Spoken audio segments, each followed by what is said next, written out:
Good morning बच्चों। तो आज हम पढ़ेंगे परमेय संख्या और अपरमेय संख्या। इससे पहले जो भी वास्तविक संख्या वाला वीडियो डाला गया है उसको पहले देख लो, उसके बाद ये वाला वीडियो देखना। बिना वो पहले वाला वीडियो देखे वीडियो नहीं देखना। आज तुम्हारा परमेय संख्या और अपरमेय संख्या का हिस्सा खत्म हो जाएगा। देखो तो परमेय संख्या पहले किसे कहते हैं? परिमेय संख्या किसे कहते हैं? वैसी संख्या जो p/q के रूप में हो, या वैसी संख्या जो p/q के रूप में हो, या जिसे p/q के रूप में व्यक्त किया जा सकता है, वह परिमेय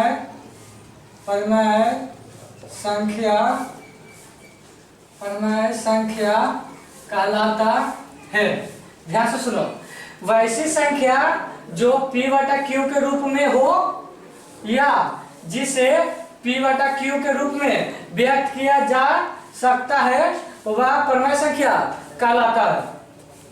एग्जाम्पल में लो, p/q का मतलब क्या हुआ कि बटा में होना चाहिए, यानी 7/5, 9/3, 8/5, ठीक ना। ऐसे और भी एग्जाम्पल होगा। तो आज तुम परमेय संख्या का पूरा अच्छा तरह से देखना। इसके बाद तुम्हारा दिक्कत नहीं होगा। तुम्हारा बोर्ड एग्जाम में भी 1-2 नंबर के पूछ देता है चुनने के लिए कि कौन परमेय संख्या है और कौन अपरमेय संख्या है। इसको अब अच्छी तरह से समझेंगे, ठीक ना। तो इसको पहले मिटाते हैं।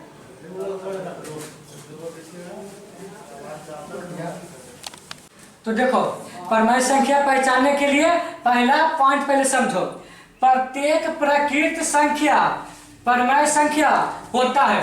यानी प्रकृत संख्या समझाए ना, यानी तुमसे कोई पूछ देगा एक परमेय संख्या है कि नहीं है? हाँ, परमेय संख्या है। उसके बाद पूछेगा 5, ये भी तो गिनती की संख्या को प्रकृत संख्या कहे थे ना, तो 5 भी परमेय संख्या है। उसके बाद कोई कहेगा तुम्हारा 12, तो ये भी परमेय संख्या है।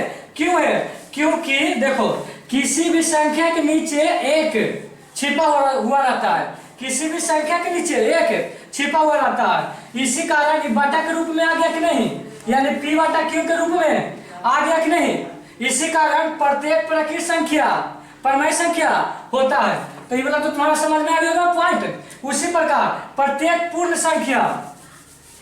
संख्या भी 0 से स्टार्ट होता है। 1, 2, 3। तो तुमसे कोई पूछ देगा 0 परमेय संख्या है? हाँ है। 5 परमेय संख्या है। 10 परमेय संख्या है। इसलिए पहले बोले हैं कि जाकर पिछला वीडियो देखकर आओ। उसके बाद ये वाला देखो, प्रत्येक पूर्णांक संख्या परमेय संख्या है। पूर्णांक संख्या क्या होता है? धनात्मक और ऋणात्मक। तो इसी कारण ये तीनों पॉइंट याद रखना कि सभी प्रकृत संख्या परमेय संख्या होता है, सभी पूर्ण संख्या परमेय संख्या होता है, और सभी पूर्णांक संख्या परमेय संख्या होता है। तो एक पहला पॉइंट समझ में आ गया होगा तुम्हारा 1 नंबर। अब दूसरा नंबर में आओ। चलो तो देखो दूसरा पॉइंट क्या बोला जा रहा है। जिस संख्या का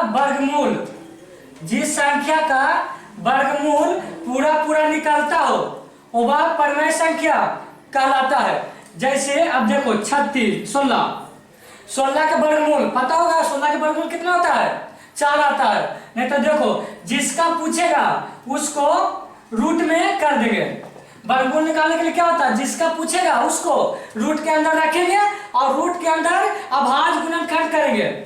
यानी 16 के अभाज्य गुणन करेंगे। 2 मरतबे कटेगा 8 मरतबे, 2 से बाहर में 8 मरतबे, 4, 2 का 2, 2 का 2 हो गया ना अभाज्य गुणनखंड। तो इसको रूट के अंदर ही लिखते हैं। तो क्या वो है? 1, 2, 3, 4, 2, 3, 4। तो ध्यान से देखो, रूट के बाहर कौन निकलता है? 2 में से 1 निकलता है, यानी ई दोनों में से 1 2 निकलेगा ये दोनों में से एक और 2 निकलेगा तो 4 हो जाएगा तुम्हारा आंसर। तो देखो 16 का वर्गमूल यानी रूट से पूरा पूरा निकल रहा है कि नहीं 4, इसलिए ये क्या हो गया परमेय संख्या हो गया। 36 का भी देखो चेक करके, 36 का 2 से लगाओ पहले, 18 बार में लगेगा, 9 बार में 3 3, इसको लिखो 2 गुने 2 गुने 3 गुने 3।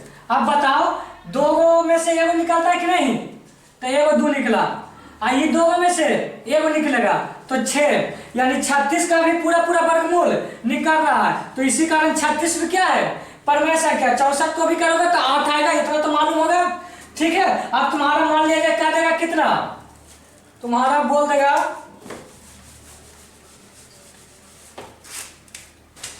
बोलेगा 12 रूट 12, ठीक ना, रूट 12 परमेय संख्या है कि नहीं है। तो इसको क्या कहेंगे, आराम से पहले अभाज्य गुणनखंड निकालेंगे 6 बार में, फिर 3 बार में, फिर 3 1 बार में। इसको लिखो 2 का 2 है, घेरा के बाहर वाला लिखा जाता है, 3 1 नहीं लिखा जाता है।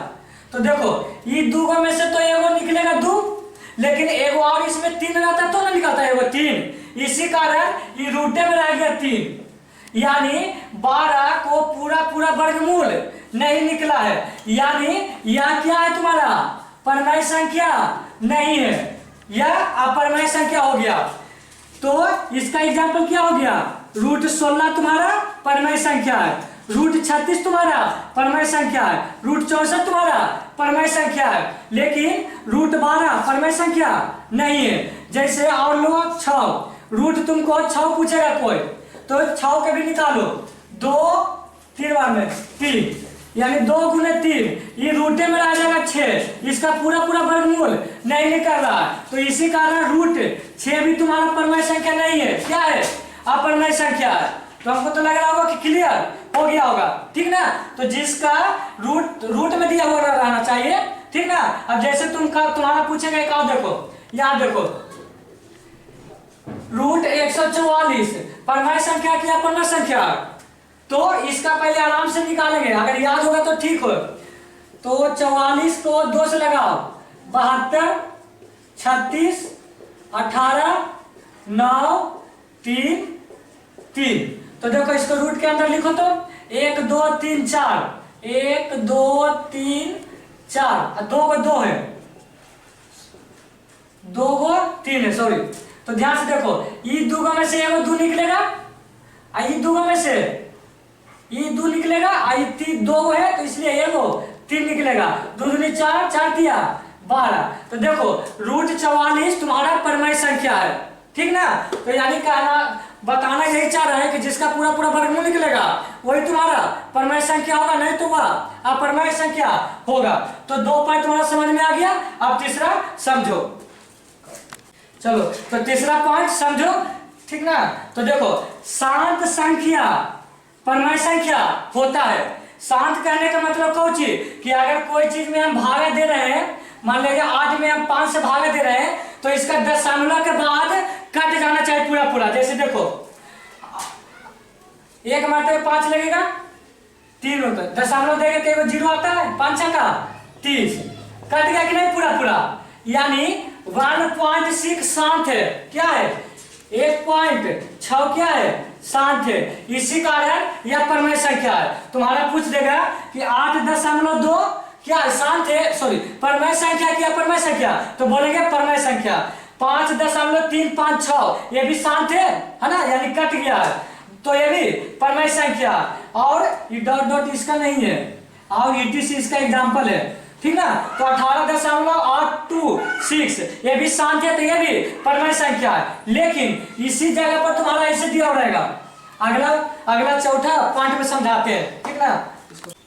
देखो तो चौथा पॉइंट, अशांत आवर्ती परमेय संख्या होता है। अब समझो कि अशांत आवर्ती क्या होता है। तो यहाँ पर देखो अशांत का 2 भाई होता है, अशांत का 2 भाई होता है, एक होता है अशांत आवर्ती, एक होता है अशांत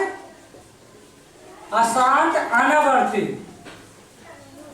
देखो एक होता है अशांत आवर्ती, एक होता है अशांत अनावर्ती होता है, ठीक ना। तो इसमें देखो क्या होता है, यानी इसमें वह चीज होता है जो दशमलव के बाद एक ही चीज आना। जैसे एग्जांपल में देखो 5.4333 दम ऐसे ऐसे रहेगा, यानी अब 3 ऐसे रहेगा, भागा दोगे तो ये हो गया अशांत आवर्ती, क्योंकि दशमलव के बाद एक चीज दम आ रहा है।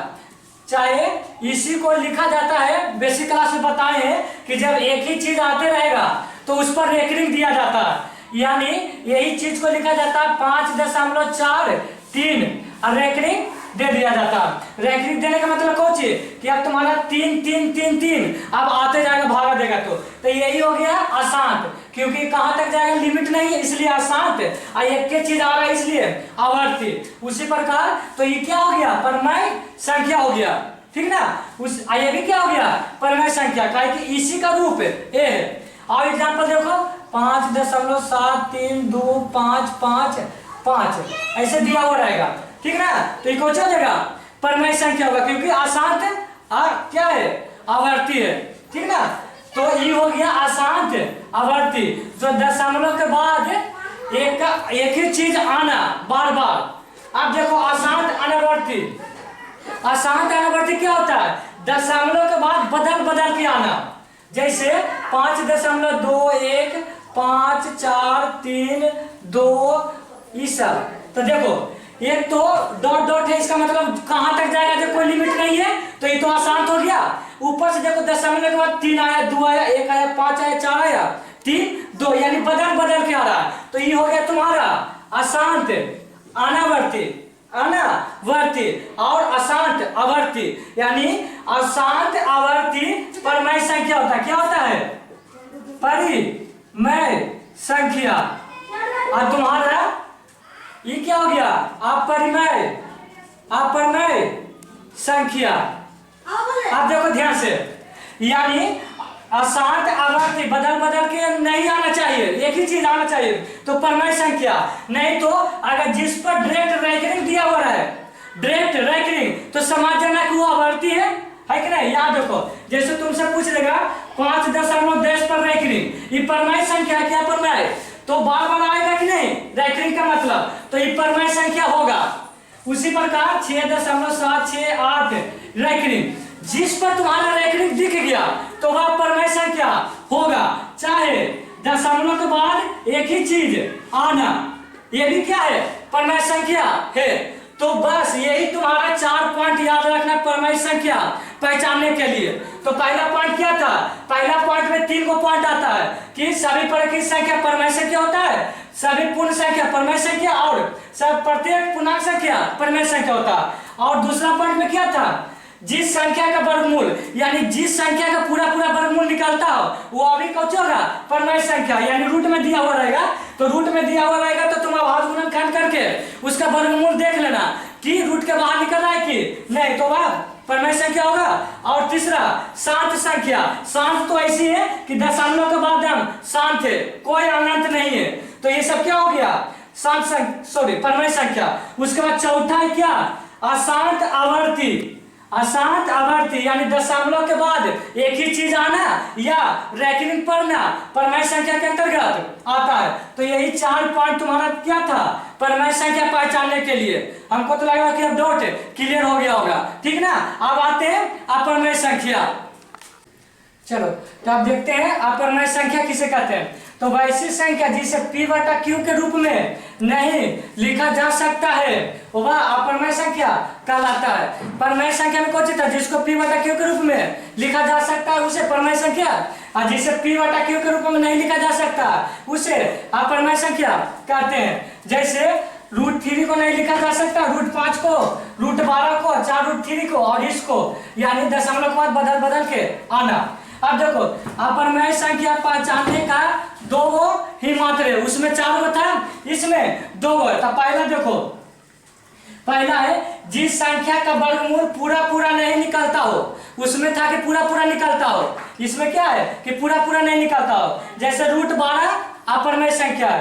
√18 अपरमय संख्या, इसको निकालना वर्गमूल, नहीं निकलेगा पूरा पूरा, इसी कारण ये क्या हो गया, अपरमय संख्या हो गया। दूसरा पॉइंट अशांत अनावर्ती, देखो परमय में था आवर्ती, ये में क्या है अनावर्ती, ये तो दशमलव के बाद अनंत तक जाता हूं यानी डॉट डॉट, और अनावर्ती का मतलब कुछ बदल बदल के आना, तो इसी कारण 5 5 7 3, देखो दशमलव के बाद बदल बदल के है कि नहीं, तो इसी कारण क्या हो गया अपरमय संख्या हो गया, ठीक ना। तो इसका मात्र 2 याद रखना, अपरमय में जिसका पूरा पूरा वर्गमूल नहीं निकलता हो वह अपरमय संख्या होगा, और जो जिसका अशांत अनावर्ती अपरमय संख्या कहलाता है। तुम्हारा देखो तो यहाँ एक है 22/7, अब पाई तुम पढ़ोगे आगे मेंसुरेशन में, तो पाई का मान ही होता है 22/7, लेकिन 22/7 p/q के रूप में है कि नहीं, p/q के रूप में, तो इसलिए ये क्या हो गया